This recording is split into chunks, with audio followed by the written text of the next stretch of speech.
Wil ek vra, kom ons word vir 'n oomblik rustig.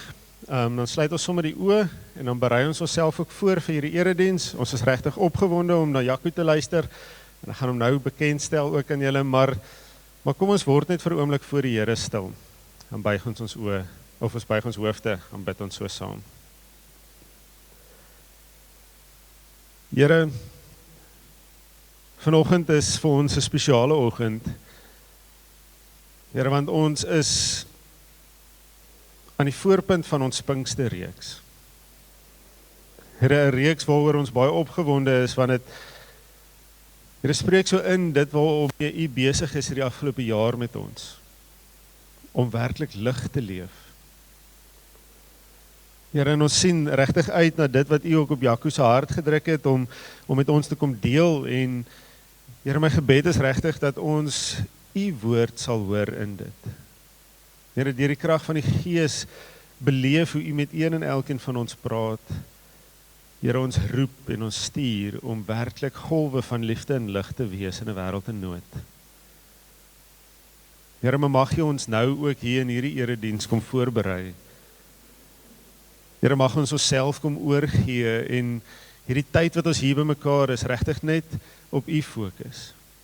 Here, so 'n bietjie vergeet van dinge wat by die huis aan die gang is, die eksamens en die kinders wat besig is, en Here, ons kom partykeer met 'n klomp dinge in ons hart hier aan, en mag U ons nou rustig maak. Here, sodat ons kan hoor wat U sê. Here, dit is so 'n ongelooflike stuk genade om as gelowiges by mekaar te kan kom. Here, en kom seën ons vanoggend. Ons weer die Here kom seën ons, want hy groet ons vanoggend weer eens met sy woorde wat sê genade en vrede vir jou.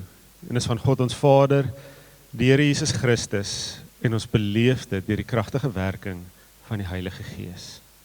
Amen. Jaco, ek gaan jou vra om dalk net vir 'n oomblik hier vorentoe te kom. Ons sal graag vir jou wil ook 'n gebed doen. Jou net bekendstel. Nou, Joe het vir my gevra om 'n paar goedjies net, hy het vir my deurgestuur 'n paar goedjies net te sê, jou bietjie bekend te stel aan die gemeente, so dat hulle daarom net 'n idee het ook wie hy is, die van julle wat nie vir Jaco dalk ken nie. So Jaco is 'n leier van die Echo Jeug Gemeenskap. Hy is 'n rubriekskrywer, 'n blogger, 'n skrywer en avonturier. Jaco het in Randburg, Johannesburg gematrikuleer en Teologie Universiteit van Pretoria gestudeer. Jy moet nou sê of hierdie goed reg is. Daarna het hy baie gereis en 'n tyd in Indië, Suid-Asië en Afrika deurgebring. Jaco is 'n vrye gees en baie entoesiasties oor sy kajak, met baie menige voltooide solovaarte in plekke soos Mosambiek, Tansanië, Andaman-eilande, Zanzibar en eksotiese bestemmings agter die naam. Ek neem aan, dit is baie lekker. En Jaco is ook 'n gewilde skrywer en baanbreker van nie fisiese boeke soos Confessions oor Kerkwees, Leef lig en so alle sondaars is welkom, en Daka is sy eerste fiksieverhaal. Nou, as julle ook van sy boeke wil hê deur die tyd, sal julle sien daar agter is dit ook. Ek dink tipies in jou karakter met 'n honesty system. So dit is lekker om jou ook dan nou hier te hê en te verwelkom vanoggend, Jaco. So kan ek so vra dat julle ook sommer net julle hand uitsteek as julle gemaklik is. Jaco, ons wil jou ook net seën vir hierdie tyd en sommer net so ook vir jou bid in hierdie tyd. Kan ons so bid saam vir hom. Here, U het hier op ons leierskap se harte gedruk om Jaco uit te nooi vir hierdie ongelooflike week. Here, Pinksterweek waar ons as gelowiges op 'n gereelde basis by mekaar kom om te hoor en te kom beleef en rondom die woord te vergader en Here, regtig geïnspireerd te word deur die Gees. Here, en daarom bid ons nou vir Jaco wat ons gaan lei met U woord wat U op sy hart druk. Here, wat ons gaan lei met Here prediking om ons te inspireer om die doel wat U vir ons het hier in Jeffreys Bay, Here, te kan uitleef. Here, die roeping wat U op elkeen se hart plaas. Here, en ons weet is 'n groot taak en 'n belangrike taak, en ons bid dat U hom sal seën met wysheid en insig om regtig ook te praat soos wat U hom roep om te praat. Here, om te sê wat U hom roep om te sê. Here, en mag hy versterk wees deur die Gees in hierdie tyd. En werklik op die roeping wat U op sy hart plaas uitleef. Dankie Here vir sy ongelooflike hart. En soos Erika ook sê, om 'n interessante mens te wees, wat so lief is vir U en die lewe ook voluit leef. Here, mag ons hierdie week leer by hom en ook geïnspireer wees deur sy storie. Ons loof en ons prys U naam. Amen. Dankie Jakob. Ons gaan nou die Here dien ook met ons offergawes, dit wat ons by die huis voorberei het, en van daar af gaan ons ook in lofprysing die Here dien. So kom ons dien die Here so met ons offergawes. Dankie. Here, dankie dat ons hier kan wees en dat U vir ons lief is en dat U plan werk. En ons wil bid dat ons U nie net sal nooi hierdie week om ons planne te volg nie, maar dat ons onsself sal verloor in U plan, in U droom.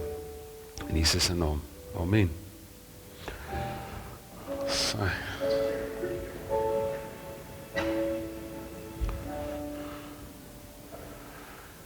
Goeiemôre aan julle almal.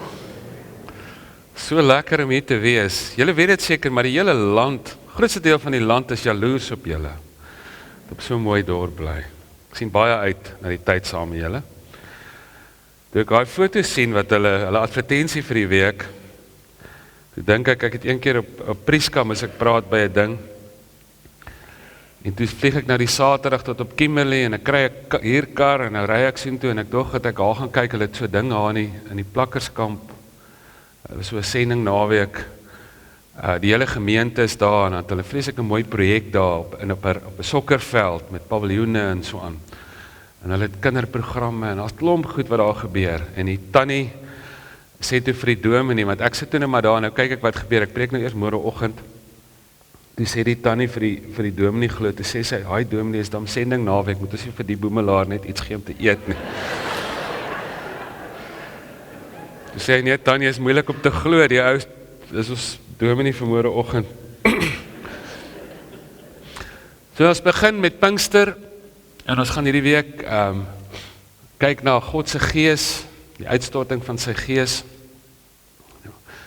Een van my dogtertjies klein was, toe vra sy die groot vraag. Sy sê, "Papa, hoe lyk God?" En ek kry 'n idee. Ek sê vir haar, "Kom ons gaan kyk daar by die venster," en ons staan daar en ek sê vir haar, ek sê, "Waai die wind?" Sy sê, "Ja." Ek sê, "Hoe weet ons dit? Hoe lyk die wind?" Sy sê, "Wel, die wind lyk soos bome wat beweeg en blaartjies wat hier op beweeg. Soos gordyne wat beweeg. Het voel soos hare wat beweeg." En toe sê ons vir mekaar, maar dis hoe God gekies het om sy beweging op aarde sigbaar te maak, is deur sy mense te beweeg. Paulus gaan so ver, hy noem ons sy liggaam. En ons gaan kyk na die beweging van God se gees in daai eerste dae waar ons die kerk in haar suiwerste vorm kry. En ek dink is 'n goeie, is goed om net te onthou weer wie ons is. En te kyk hoe God se gees, God se mense in daai tyd beweeg het. Dit was een van die donkerste tye in die kerkgeskiedenis. Het hulle lig so geskyn dat die kerk teen 'n enorme spoed gegroei het. En soos ek nou op daai video gesê het, die magtige Romeinse ryk se gesig verander het. En hulle het dit gedoen, hulle het aan die een kant hulle lig laat skyn in 'n baie donker tyd. Ek wil onbeskryflik donker. En hulle het ook incredibly lig geleef. Hulle het verskriklik baie gedoen met vreeslik min. En ek dink vir die kerk vandag wêreldwyd is dit eintlik 'n uitdaging om baie te doen met baie. Ons doen vreeslik baie dikwels met baie min, maar die vroeë kerk het baie gedoen met min. En om te sê, maar as hulle so baie kon regkry, met so verskriklik min, met so min mense,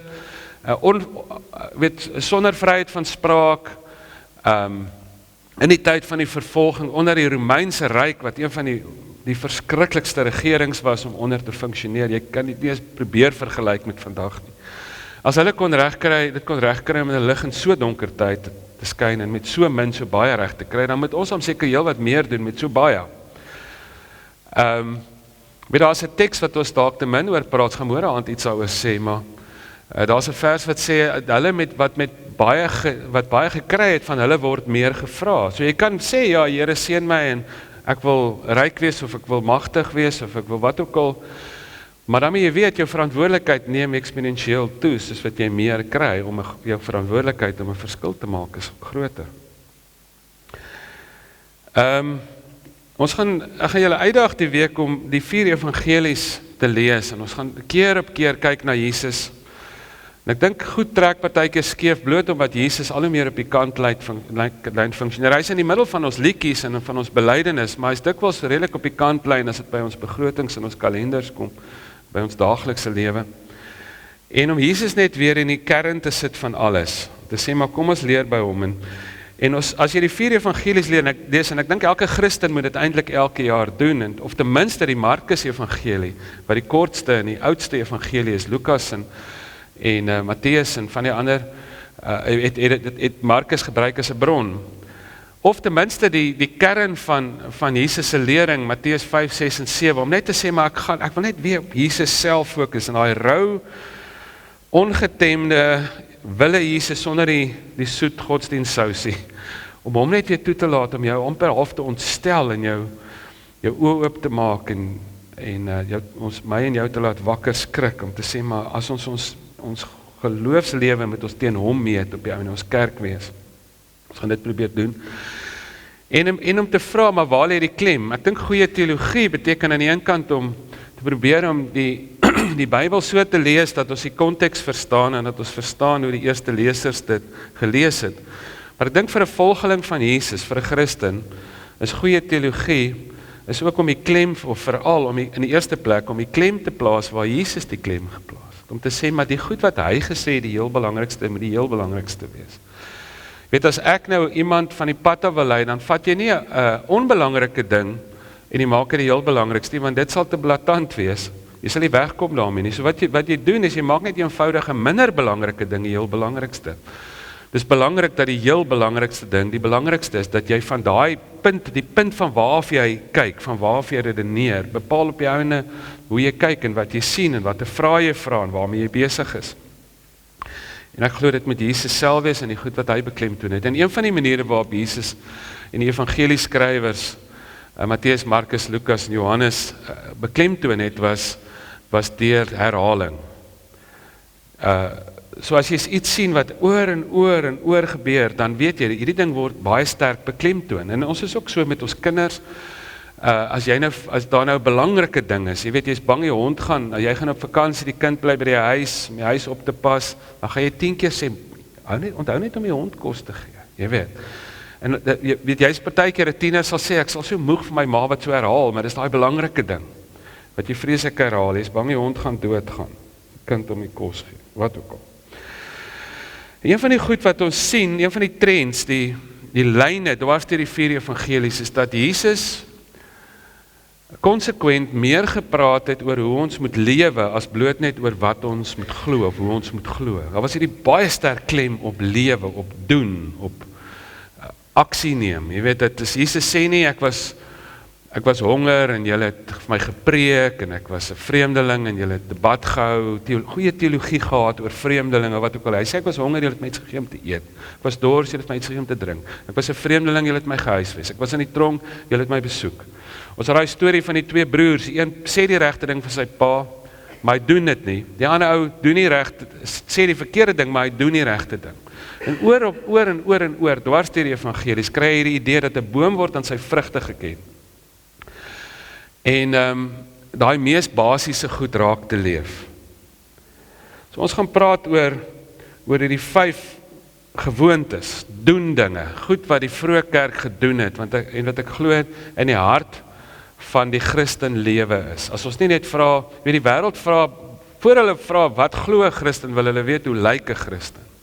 Ons moet vir onsself vra, hoe moet 'n Christen lyk? Hoe moet ons vrugte lyk? Hoe moet ons, jy weet, liefde is iets tasbaars. Hoe lyk dit as liefde gebeur? Aan die einde van die bergprediking, Jesus het sy hart uitgestort, Matteus 5, 6, Matteus 7, dan eindig dit, dan staan daar, die disippels was in verwondering, want hy het met gesag gepraat, en nie soos hulle leermeesters nie, en ek dink het gaan daaroor, dat by Jesus kon jy die boodskap kry. My vraag is, hoekom het hulle sy wanneer hy gepraat het, dit as gesagvol beleef? En ek dink gesag gaan daaroor dat jy kon op een van twee maniere die boodskap by Jesus kry. Jy kon hom of net dophou, as jy hom net sou dophou, as jy hom net sou volg, so van ver af en jy sou hom net dophou en sien hoe maak hy met mense, hoe maak hy met sy vyande en so aan, dan sê jy presies dieselfde boodskap kry as wanneer jy na hom sou luister.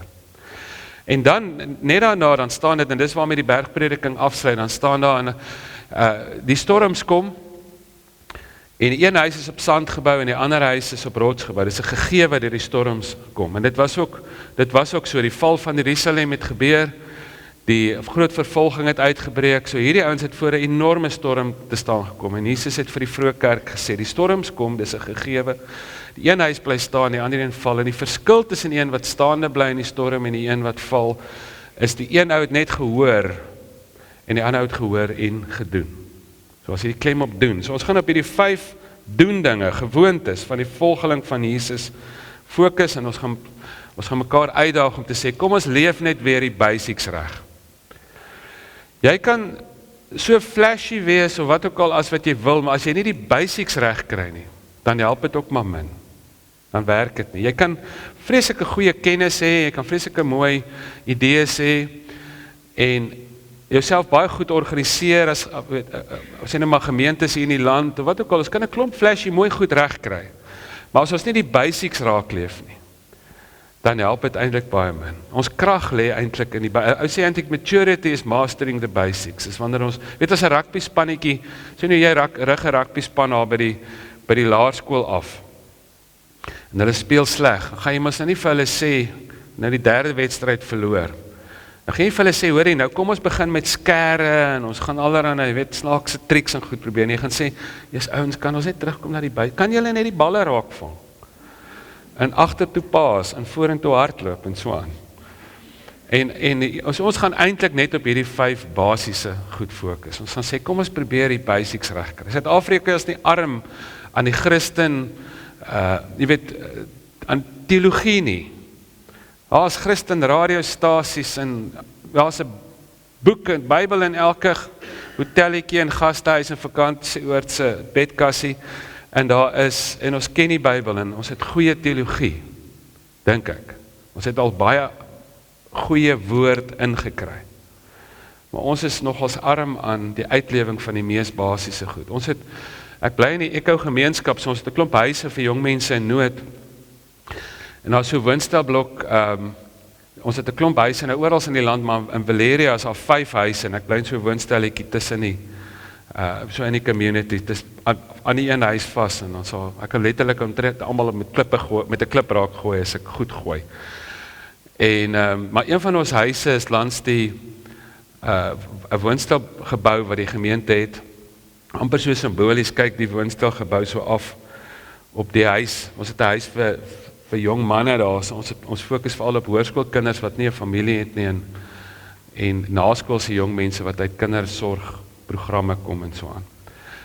En daar's ons, as 'n tannie, een het gesê, sy het die bediening, sy het die gawe van ontmoediging.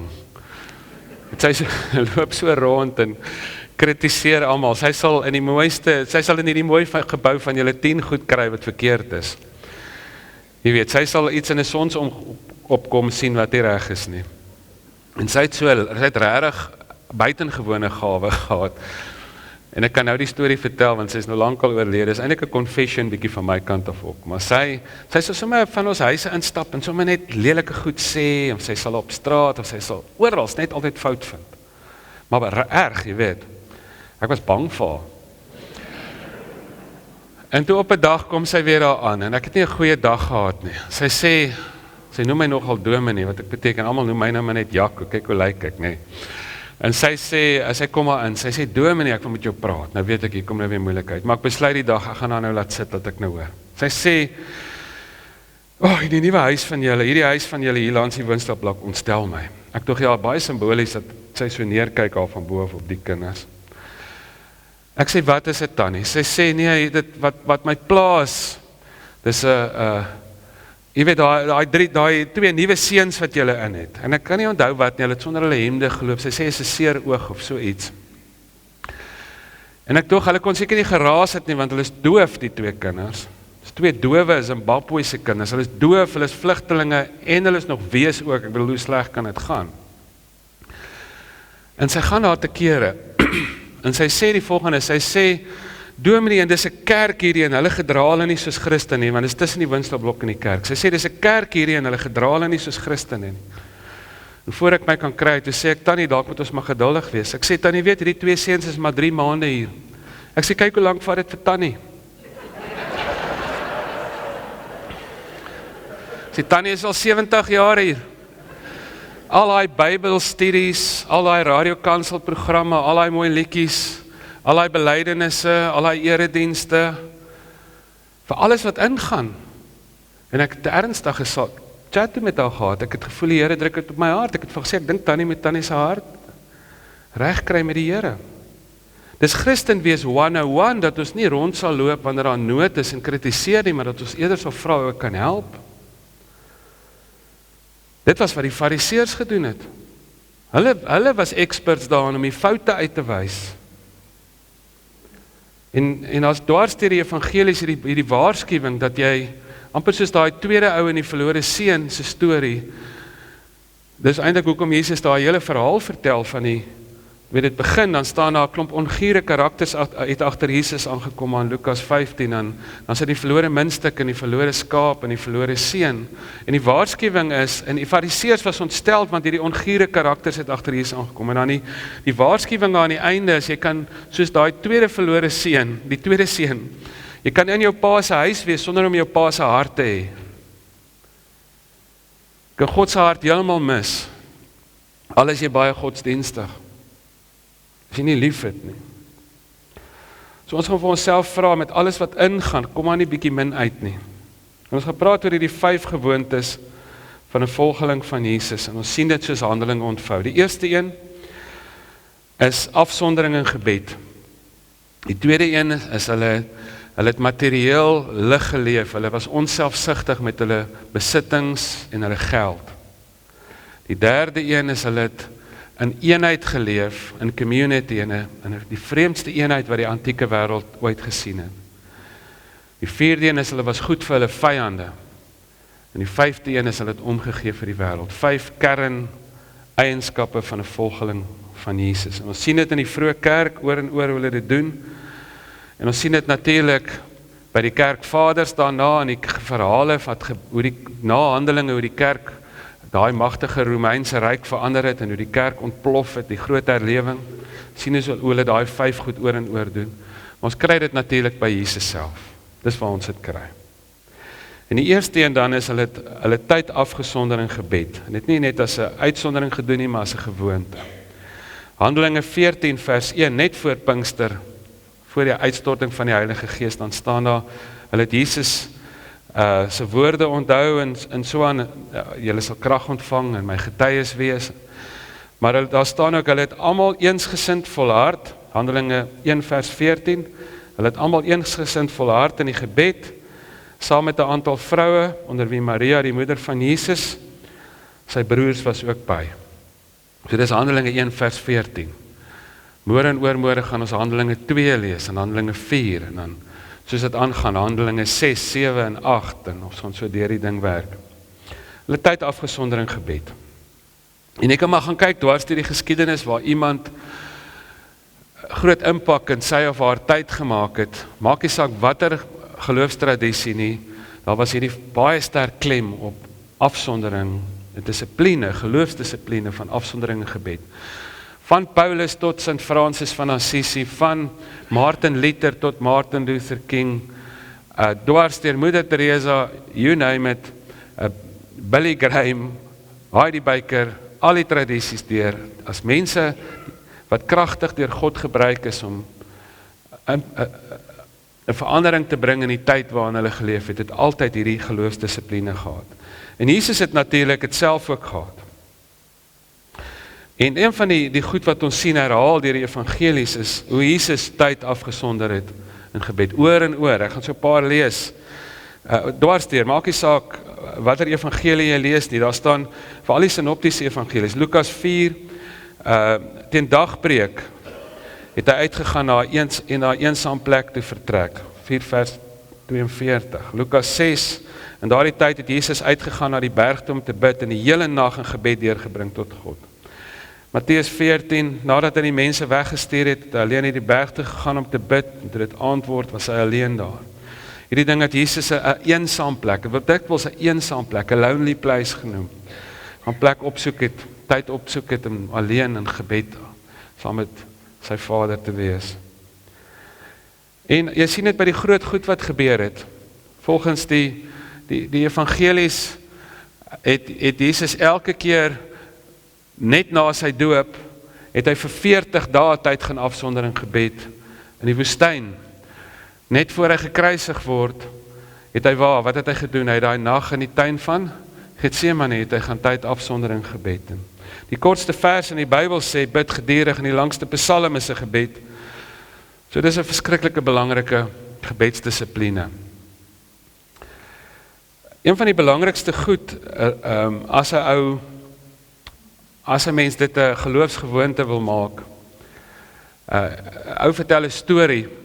Hy sê sy ma was in 'n versorgingseenheid en in daai laaste jaar, sy was eintlik half sterwend geweest, maar daar het 'n baie diep band tussen hom en haar gegroei. Hy sê hy het gelukkig so naby aan haar gebly dat hy daai jaar amper elke dag by haar 'n draai kon maak. En hy sê baie keer as hy nou daar by haar gaan sit, dan het hulle oor die ou goed gesels en daar was aan die begin baie om te sê, maar hy sê later, soos hy nou elke dag gedraai daar maak, was daar partykeer het hy maar net gevra hoe gaan dit en sy het vir hom gevra hoe gaan dit en hulle het miskien dieselfde goed nou maar weer oorgesê en mekaar vertel. Hy sê, en partykeer was daar baie min om te sê. Dit was eintlik maar stil geweest. Hy sê maar daar het hierdie onsigbare band gegroei tussen hom en sy ma en dit was nie noodwendig oor die inhoud van die woorde net nie. Dit het gegaan oor die opdaag.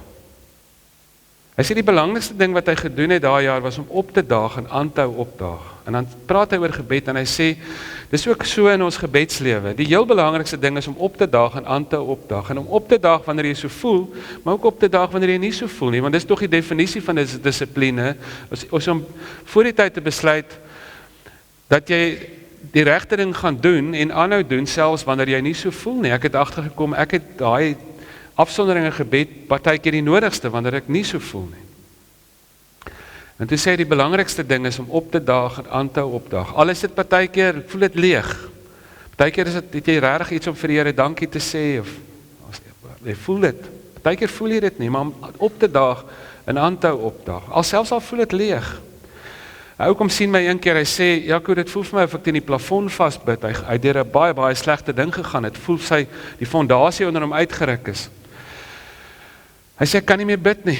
Ek sê, miskien is dit die probleem, jy bid asof God bo die plafon is, maar Jesus en die uitstorting van die Gees vir ons kom sê, hy is ook onder die plafon. Hy is ook hier in ons gebrokenheid, hier tussen ons. En ek vertel vir hom ek sê vir hom, dit is so, die Christen literatuur is besaai met dagstukkies en al die mooi versies en die goed wat ons goed laat voel. Maar die Bybel is daar maar vol nagstukkies ook. Julle weet 2 van hierdie boeke van my Weierkoem boeke om op die rak te sit. Die een het 'n tannie nou die dag 'n brief vir hulle geskryf en gesê, "Jemel, 'n goeie ordentlike boekwinkel kan dan ook nie so wil 'n boek op hulle rak hê nie."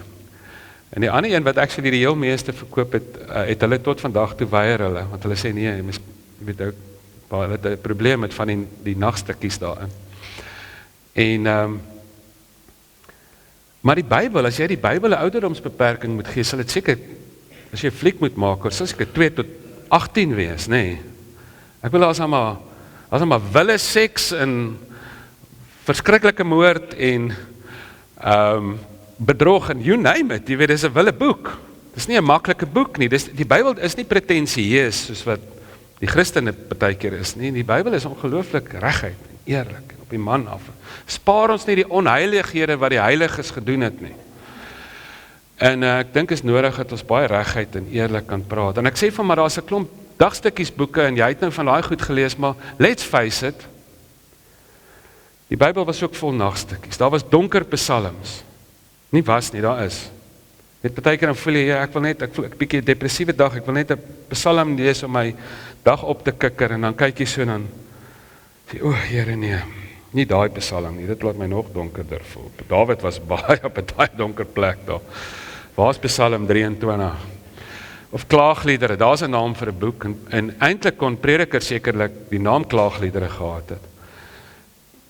Dat, ek bedoel, hy sê die mooiste goed, en dan sê hy, en dit kom ook tot niks. Hy was baie donker. Ek sê vir jou, maar skryf 'n klaaglied voor God. Sê, begin, dan vertel jy vir God hoe donker jy voel. Daai goed wat Dawid in die grot geskryf het, of die profeet in die put, ek gee vir hom van daai goed lees. Ek sien hom 'n week later, hy sê, Jaco, ek sê, hoe gaan dit met die plafon?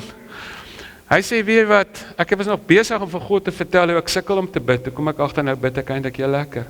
Hy sê, en ek het 'n nagstuk geskryf vir God, ek was net eerlik oor my worsteling, my wroging, en ek het nie skuldig gevoel nie, want ek was Dawid in die grot, en ek was die profeet in die put, en ek gevoel die Here hoor my, en ek kon weer bid. So daar's nie 'n regte gebed nie, daar's net 'n opregte gebed. Maar ek dink daar's 3 gebede wat ons te min bid. Daar's baie genres van gebede. Die Onse Vader is ook nie 'n voorskrif van jy moet net so bid nie. Daar's laat en ek gaan eindig met 'n ander gebed wat Jesus sy disippels geleer het. Die Onse Vader wys vir ons eintlik hoe eenvoudig dit is om te bid. Jy kan God Vader noem. Teenoor die gebede van die Fariseërs en die godsdienstiges van Jesus se tyd. Maar daar is 3 gebede wat ons te min bid. Die eerste een is in stilte. Wees stil en weet ek is die Heer. Ons is al verslaaf aan geraas. Ek is een keer saam met 'n pel van my uit so 'n hippie kombi met 'n peace sign voorop en sulke vol blommetjies, so 1970 kombi. Soos op 'n projek, en hy sê vir my, ons is klomp kinders daar saam, en ons is in sy kombi onder 'n kameeldoringboom, daar op 'n wille plek. Hy sê, Jaco, ek verstaan gewoonlik nie wat jy probeer sê nie, maar hierdie ding dat stilte nou so belangrik is. Hoekom is stilte so belangrik? Ek kry 'n idee, en ek wys vir hom, ek sê, Swanepoel, kom ons doen dit. Sit ek en hy daar in sy campertjie met 'n koffie, doodse stilte. Waarskynlik bietjie snaaks gelyk vir iemand wat vir ons kyk. Sit ons net daar. Ons hoor 'n voeltjie fluit, en nog voeltjies in die ander bome. Ek sê van, besef jy, hierdie voeltjies fluit nog die hele tyd. Maar as ons nie stil geraak het ons hulle nie gehoor nie. Ek het vanoggend in my stilte tyd toe, raak ek so stil, en ek berei voor vanoggend vraggies, dat ek so stil raak. Hoor ek die voeltjies, wat nog die hele tyd fluit. Hulle het nie begin fluit, omdat ons dis swak teologie, om te sê, God begin praat, wanneer ons stil raak. Hy praat in elk geval. Sy gees het oor hierdie plek gesweef, voor hy 'n gebou was. Maar jy raak bewus van sy stem, van sy teenwoordigheid, as jy stil raak. En jy kan dit maklik mis. So die eerste een is 'n gebed, is om stil te raak vir God, en om sy stem in die see te hoor, en in die wind, en in die voeltjies. Dis Jesus wat gesê het, gaan leer by die lelies en die voëls. En miskien in 'n tyd waarin ons so verslaaf is aan inligting en geraas, is dit nodig dat ons dit net weer opnuut besef. Die tweede gebed wat ons te min bid is, het ek van ons jong mense hoor bid. Ons het 'n klomp jong mense wat het hierdie huise vir mense in nood, hippie kolonies, 'n plaasprojekkie, maar hoe ons werk is, ons het gewone jong werkende mense wat saam met mense in nood bly. Een ouetjie is 'n kindersoldaat in die Kongo, die ander een is geskort uit die verbeteringsskool, om jou idee te gee, dis nogal 'n ekspert in droogmaak, daai mannetjie. En hulle het nie familie nie, wit kinders, Afrikanertjies en Engelse, en ek sê hulle nog stories daaroor vertel, maar die leiers, die eintlike vreemde ouens is hierdie mense wat kies om tussen hulle te bly. Die een is 'n ingenieur, die een is 'n grafiese ontwerper, ons het al aktuaries gehad, ons het onderwysers, jong werkende mense en studente en so, wat so saam met hulle leef, en hulle karre en hulle, alles wat hulle het deel met hierdie jong mense, hulle lewens deel met hulle. So ons het so 'n kolonietjie, die Echo gemeenskappe, en ek onthou baie jare terug het ons bid elke Woensdag saam, en toe daar van hulle was in my blynisklas van ons leiers, van hulle was studente, wat later sou leiers word in ons huise, deel van ons movement. En ek hoor hoe bid hulle, break my heart with what breaks yours. Here, breek my hart met wat u hart breek. En ek dink, dis gevaarlik. Ek wonder as God dit gaan doen die dag, of julle gaan voel, dis 'n antwoord op gebed, en of julle gaan sê, Here, vat net die pyn weg. Die Lankanani is ons in so Afrika hospitaaltjie, ek en die einste jong mense van my. En ons staan daar, en ons is in 'n kindersaal, en is verskriklik. Ja, daar's, wie die een babietjie se arm is gespalk, met 'n stokkie, en die een het verbrand, en die ander een het, en is horrible nood oral om ons, en ek kyk so om my, ek voel skaam om die storie te vertel, want as het vir die kindertjies niks beteken nie, maar ek sien hoe huil my jong mense, hoe staan hulle met 'n babietjie, of 'n kleutertjie in hulle arms, en hulle, van hulle net gestaan en huil, en ek kon letterlik sien hoe hulle harte breek, met wat God se hart breek. En Sanay, wat later maatskaplik gaan swat het, en wat seker vir 7-8 jaar in ons huise gebly het, en later in Indië opgeëindig het, en meneer vandag nog amazing verskil maak. Ek vertel die storie iewers, en ek sien sy pik 'n traan, en sy sê na die tyd, sy sê, Jaco, jy weet, daai dag in daai hospitaal, het die Here daai gebed geantwoord, van breek my hart met wat u hart breek. Dis waar ek besluit het. Dis waar ek vir die Here, vir Jesus gesê het, Here, maar mens kan mos nie in 'n wêreld wat so stikkend is, waarin daar so baie is vir jouself leef nie. U's reg, Jesus. Ons moet ons lewens gee, soos u, vir 'n stikkende wêreld. En ons moet ons harte breek.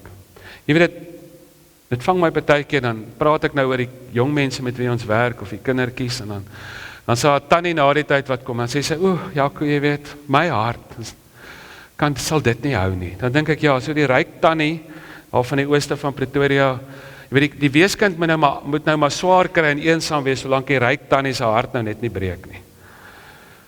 Nee, jy moet toelaat dat jou hart breek. Dis 'n teken dat jy gesond is. 'n Jong dominee sê vir my so ruk terug op 'n trip, op 'n dorp.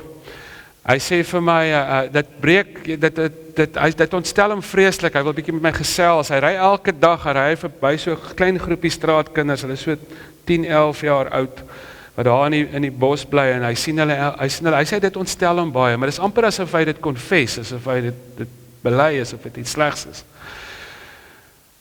Ek sê, dis 'n teken dis 'n goeie teken as dit jou ontstel, as iets fout gewees het met jou, as dit jou nie ontstel het nie.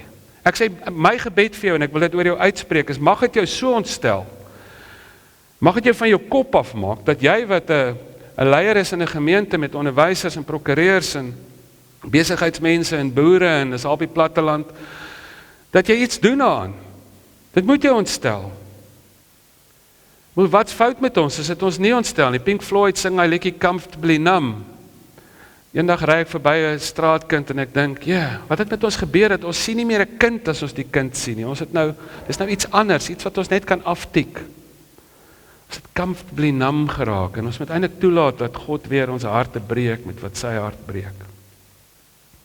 Leonard Cohen sing, there's a crack in everything, and that's how the light gets in. Ons het gebroke harte nodig. As jy die teks in Jesegiel, waar God vir die volk het hard geword, net met oordeel gekyk. En dan sê die Here, as ek julle herstel, sal ek julle hart van klip vat, en julle weer 'n hart van vlees gee.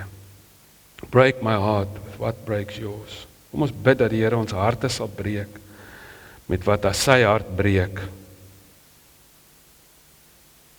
Die probleem, hoekom ek dink die kerk so min invloed het in 'n land waar daar so baie kerke is vandag, is ons manier van kerk wees is net te smart vir 'n stikkende wêreld.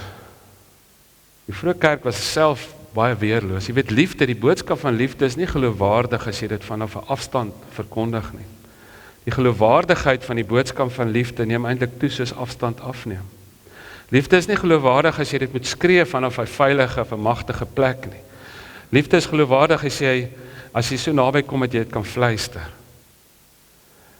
Liefde is nie geloofwaardig wanneer dit vanaf 'n mooi en 'n gemaklike, veilige plek verkondig word nie.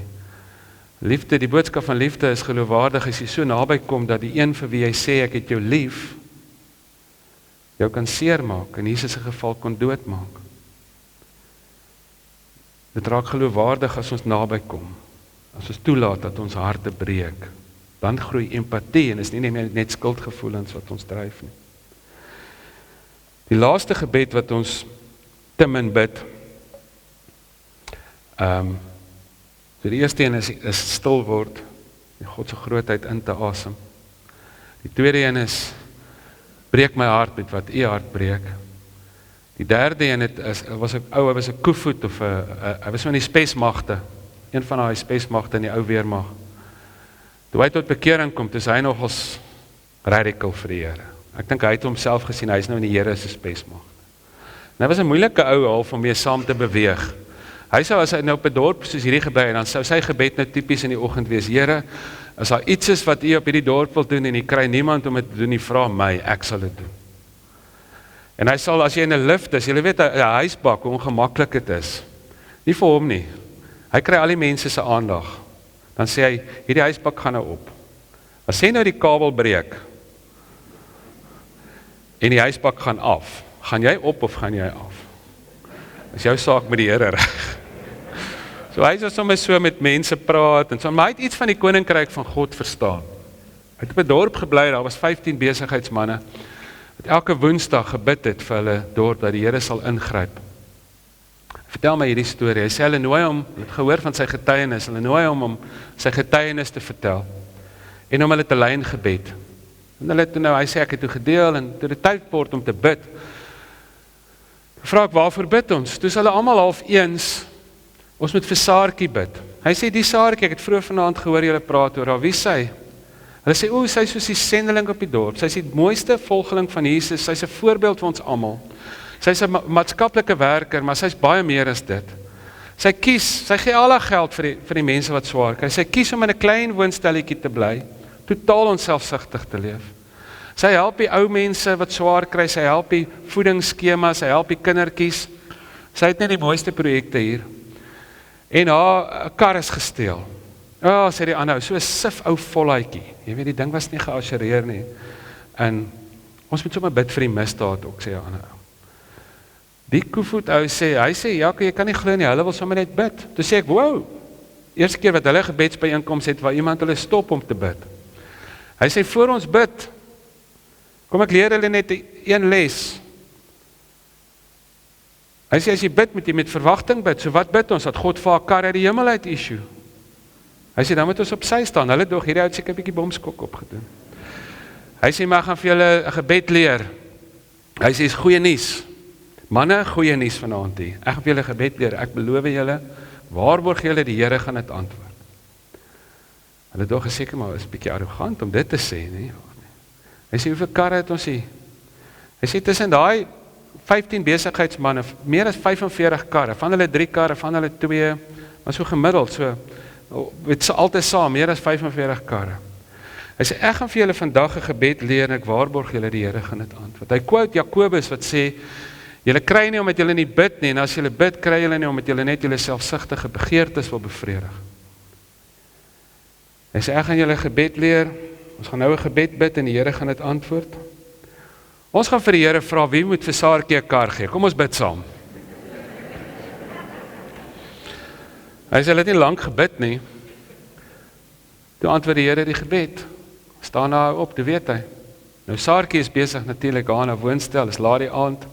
Sy skryf 'n klaaglied voor God. Sy sê, Here, hoe gaan ek môre by die kindertjies kom? Here, sien nie raak wat van my word nie. Sy skryf 'n donker psalm. Sy roep uit na God. Sy sê, Here, help my. En as 'n klop aan haar deur. En dis 'n vreemde man, sy ken hom nie. En hy sê nie, hoor, kom ons neem gou 'n selfie of wat ook al nie. Hy sê net, is jy Saartjie? Sy sê ja. Hy sê, ek wil vir jou sê, God het jou gebed gehoor. Hier is vir jou kar. Ek gee vir haar sleutel. Hy sê, ek stuur die papiere. En hy is al weg. En Saartjie moet daar met die remote uitgaan om te kyk wat sy kar, in sy goeie kar. En Saartjie gaan natuurlik daai aand op haar knie en sy sê, dankie Here dat U my gebed verhoor het. Dankie dat U na my kyk. Dit partykeer voor ons bid, moet ons net uitfigure wie werk vir wie. Ek dink ons vra baie keer van God iets wat hy eintlik van ons vra. Dis baie keer nie, moes een keer met 'n klomp boere praat, dis baie keer nie God wat die seën vashou vir hierdie land nie, maar dis sy mense. Ons gaan môre aand baie daaroor praat.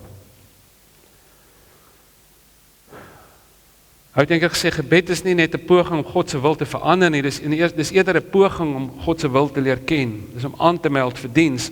En ek wil julle sê, as vanoggend al die Christene, net die ouens wat vanoggend in die kerk is in absolute eerlikheid en opregtheid sou aanmeld vir diens, sê, Here, hier's ek en alles waarmee ek geseën is.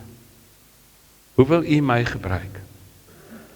Dan is die wêreld 'n ander plek, in Suid-Afrika 'n ander plek. Ek het daar in Calcutta gebly, by Sisters of Mercy van Moeder Teresa, en was glo 'n joernalis wat met haar gepraat het op 'n dag, en die groot vraag is mos die Theodosee vraagstuk. Hoekom is dit so, die groot teologiese vraagstuk oor die nood en God en so aan. Hierdie mense wat so prakties met die goed werk elke dag van hulle lewe. Hulle het 'n ander, is asof hulle filters baie skoner is om goed te sien soos wat dit regtig is. En sy het gesê, iemand het daar gevra oor al die kinders wat honger is, en sy het gesê, if you see a child that's hungry, and you cry out to God, and you say, God, why is this child so hungry? And you would become quiet. You would hear him whisper, my child, it's because you don't feed him. Teken moet ons net weet wie werk vir wie. Die derde gebed is om aan te meld vir diens. Sê, Here, gebruik my. Vir die gebed om stil te word, breek my hart met wat U hart breek, en om aan te meld vir diens. Tussen al die ander gebede, dink ek is 3 gebede wat ons te min bid. Ek wil jou uitdaag om met hierdie week te bid. Matteus 9 leer Jesus ook vir sy disippels 'n gebed. Daar staan, en kyk hoe mooi is hierdie, hy kyk nie met oordeel na die nood om hom nie, skare vol nood. Weet hoe dink ons as ons gehawende huisies of mense op straat sien, wat ook al, ons eerste vraag is, wat het hulle gedoen dat hulle dit verdien, want ons van onsself, het is makliker om te oordeel as om te gee. Daar staan in Matteus 9 vers 35, toe Jesus die menigste sien, het hy hulle inniglik jammer gekry, want hulle was moeg en hulpelose skape wat nie 'n wagter het nie, sy hart het gebreek vir hulle. Toe hy die menigste sien, het hulle inniglik jammer gekry, en hulle was moeg en hulpeloos. Die skape sonder 'n wagter. Hy sê toe vir sy disippels, die oes is groot, maar die arbeiders is min. Bid aan die Here van die oes, om nog arbeiders uit te stuur. En dan bid die disippels dit waarskynlik. Gaan hulle op hulle knieë saam met Jesus, Here, stuur meer mense uit om 'n verskil te maak. Wie wat sê die volgende versie? Jesus stuur die 12 uit. Hulle gebed het waar geword. Hulle was deel van die antwoord. Kom ons, die wonderlike ding van vanoggend se diens is, ons gaan sommer nou prakties doen. Kom ons bid, en dan vra ons vir die Here, om ons te help.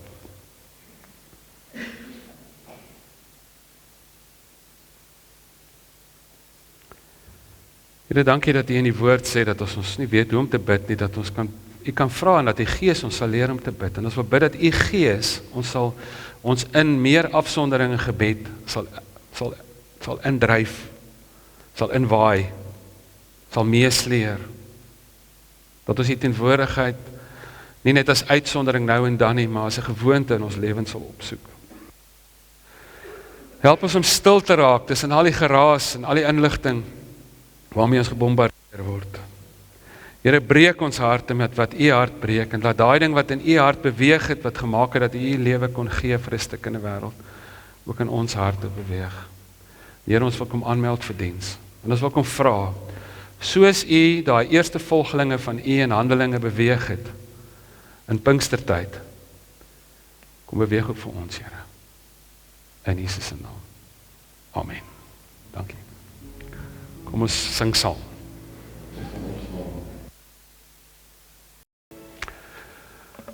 Ek wil julle nooi môre aand, ons gaan praat oor die tweede gewoonte van volgelinge van Jesus. Ons gaan praat oor daai moeilike goed wat Jesus gesê het, daai radikale goed oor geld en materiële besit, en hoe daai eerste Christene dit geleef het.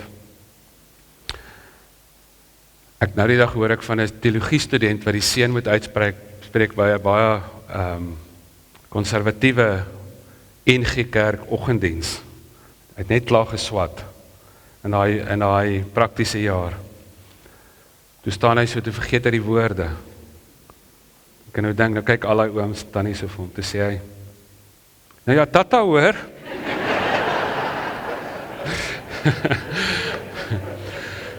Paulus het hierdie gewoonte gehad, en hulle het dit in die vroeë kerk gedoen, om mekaar te groet met 'n seën.